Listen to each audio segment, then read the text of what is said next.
Rahayu, rahayu, rahayu, tukuh, rahayu, hayu, hamamayu, hayu ning bawono semesta menyusui kita. Hari ini kita ada di sekretariatan bawah. Ini nantinya untuk sekretariat eh, sekolah keterampilan hidup dan sekretariatan Benkopi. Nah, kita sedang berusaha memancing BSF. Jadi ini menyiapkan tempat-tempat untuk bertelur. Jadi untuk membuat tempat-tempat telur BSF tidak harus dari triplek atau papan. Kita bisa menggunakan kardus-kardus. Ini enggak ada kardus-kardus yang punya rongga besar ya, jadi kita harus melipatnya untuk membuat ruang untuk mereka bertelur. Biasanya BSF di jam-jam 7 sampai jam-jam 11 itu muncul di tempat-tempat sampah organik, terutama di sampah-sampah buah, karena BSF tidak suka sampah-sampah misalnya bangkai, jadi kurang suka di tempat yang kotor. Nah, ini menggunakan sampah organik karena kita miara musang, jadi ini kulit-kulit buah untuk musang kita kumpulkan. Nah, ini untuk memancing BSF.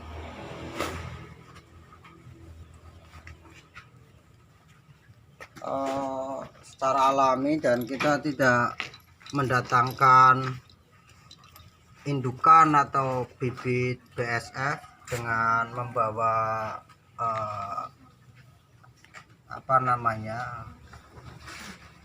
mogotnya.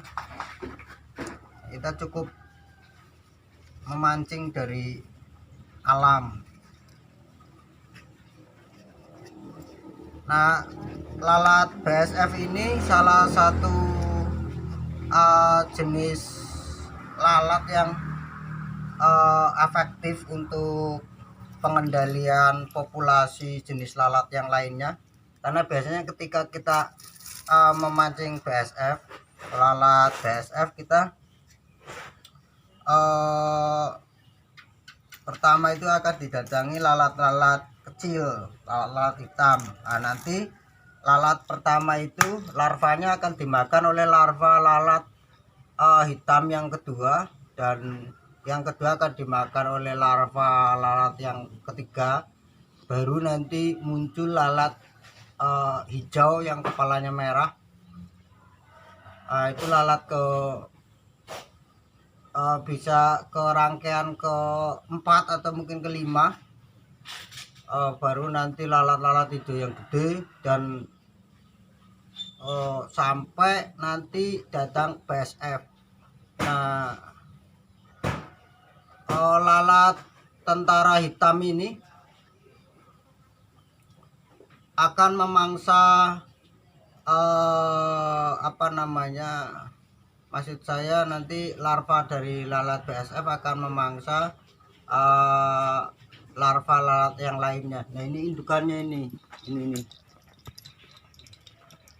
aduh, ini indukannya. Kita pakai HP nih soalnya ini ya. Aduh, mana? Nah, itu kelihatan. Ini tuh saya terbang. Nah, itu indukan untuk BSF. Nah, itu tuh. Nah, itu sepertinya jantan. Itu pejantan. Untuk betinanya dia punya tubuh lebih besar, dan nanti ketika akan bereproduksi atau bertelur, dia akan mengeluarkan ininya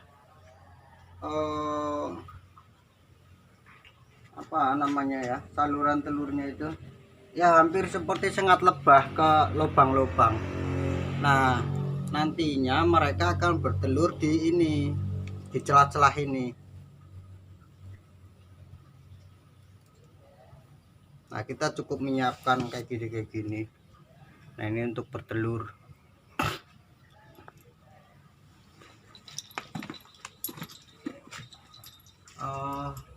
Karena saya orang yang malas, jadi saya cenderung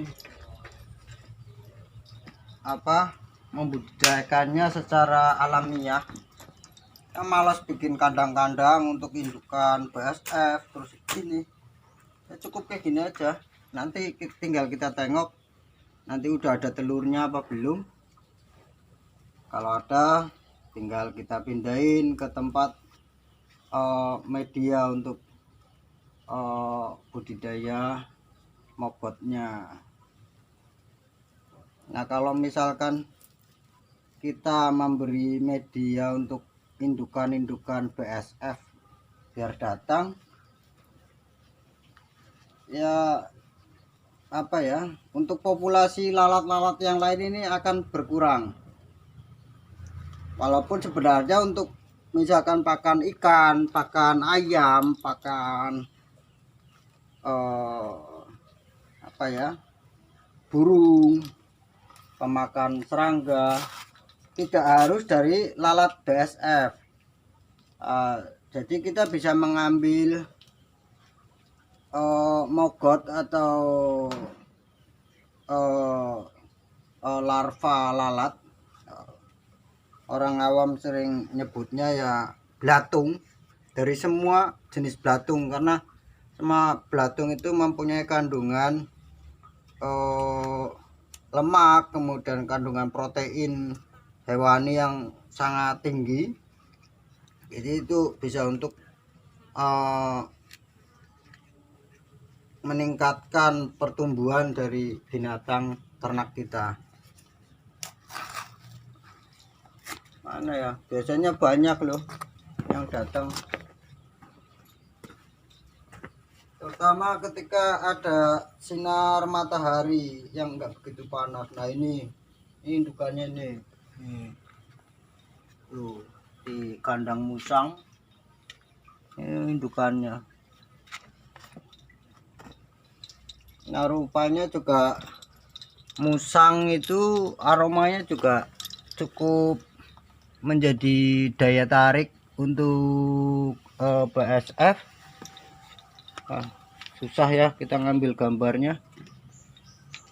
Mana ya, kelihatan enggak? Nah, itulah tuh.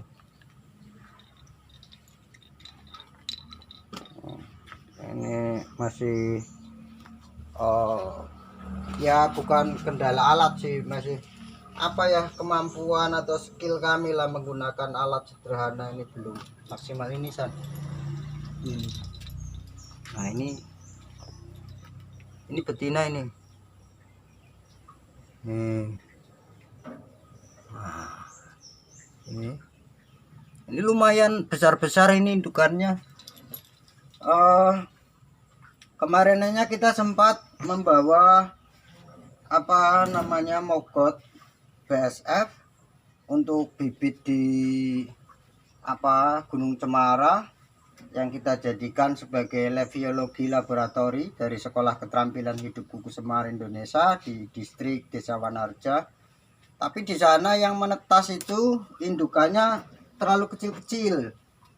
Nah, saya tidak tahu apakah itu pengaruh dari medianya atau mungkin itu pengaruh suhu, karena ketika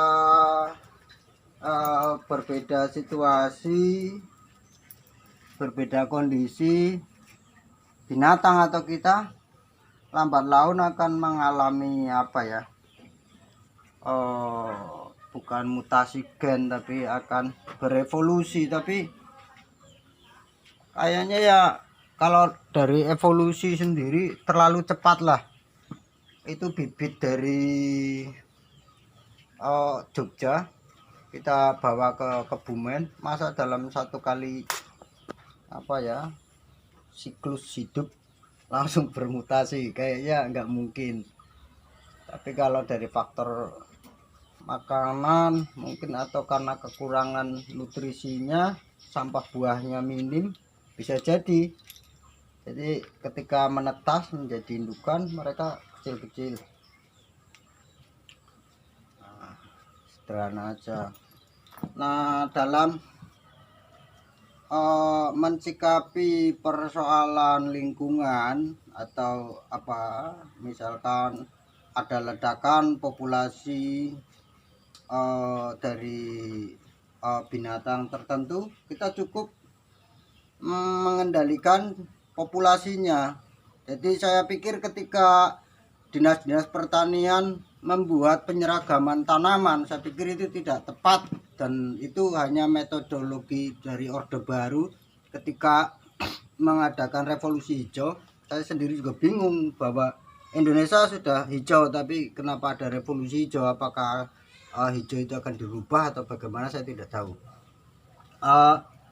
Misalnya dengan teknik penyeragaman tanaman dengan dalih untuk mempermudahkan pengendalian hama. Saya pikir itu bukan pengendalian tapi pembasmian. Nah, ketika binatang-binatang kecil, kita tidak perlu berbicara ya binatang mikronya lah, kita bicara binatang kecilnya itu dibasmi. Nah, secara otomatis akan mengganggu mata rantai makanan, maka siklus dari alam itu sendiri tidak normal atau terganggu. Nah, itu akan menyusahkan atau mungkin akan menambah kos produksi sendiri di dalam pertanian. Tapi kalau kita bersinergi dengan keadaan, bersinergi dengan alam, ketika ekologi itu terjaga, ketika ekologi itu tertata dengan baik, ya kerjaan kita akan semakin ringan. Dan ketika alam dijaga kelestariannya, kemakmuran manusia akan secara otomatis akan meningkat. Ya, walaupun untuk saat ini itu digembor-gemborkan pemikiran ekosentris yang bagian dari peradaban budaya postmodern. Saya pikir leluhur kita, orang-orang Nuswantara dulunya sudah sampai ke postmodern. Dalam hidup mereka sudah menyatukan antara sains, kemudian agama, spiritual, kemudian imajinasi kreatif. Bagaimana mereka bersinergi dengan alam, tidak mengganggu dengan alam, pada alam. Kita bisa melihat contoh lah dari ini suku-suku pedalaman yang dekat aja, kita ambil contoh dari Baduy. Mereka sangat arif dan mereka begitu bijak lah dalam mensikapi lingkungan hidupnya. Mereka tidak menggunakan pestisida, mereka tidak menggunakan pupuk kimia, cukup bersinergi dengan keadaan. Itu juga buat saya pribadi udah melebihi kesadaran modern. Sementara kita masyarakat yang mengaku sudah modern justru hidupnya seperti orang-orang jahiliyah, boro-boro memikirkan lingkungan atau mungkin memikirkan orang lain. Itu ya pada datang. Baik, bisa kita ulas lain kali di video lainnya, bagaimana kita menata ekosistem, kemudian bagaimana kita hidup bersinergi dengan alam, terus bagaimana aplikasinya. Nah, ini nanti mogot-mogot ini juga untuk pakan ikan, pakan burung, untuk pakan ayam. Tetap berlangganan di Genkopi TV, Gerakan Konservasi Binatang Indonesia. Dan eh, untuk berapresiasi pada kegiatan kami atau mungkin gerakan kami eh, dalam apa ya, berusaha mengabdi pada budaya, pada alam, pada negeri. Kami hanya mengabdi pada itu, pada Tuhan, pada alam, budaya, negeri, bukan bekerja untuk pemerintah. Jadi atau mungkin birokrasi lah. Kami hanya bekerja untuk itu. Anda bisa mungkin berinteraksi di video-video kami atau mungkin membagikannya jika memang seideologi atau mungkin sepemikiran dengan kami. Terima kasih apresiasinya, dan kami tegaskan bahwa Genkobi, Gerakan Konservasi Binatang Indonesia, merupakan gerakan independen dan swadaya. Rahayu, rahayu, rahayu teguh, rahayu, hayu hamamayu, hayu ning bawono semesta menyusui kita. Salam, aku sayang kamu.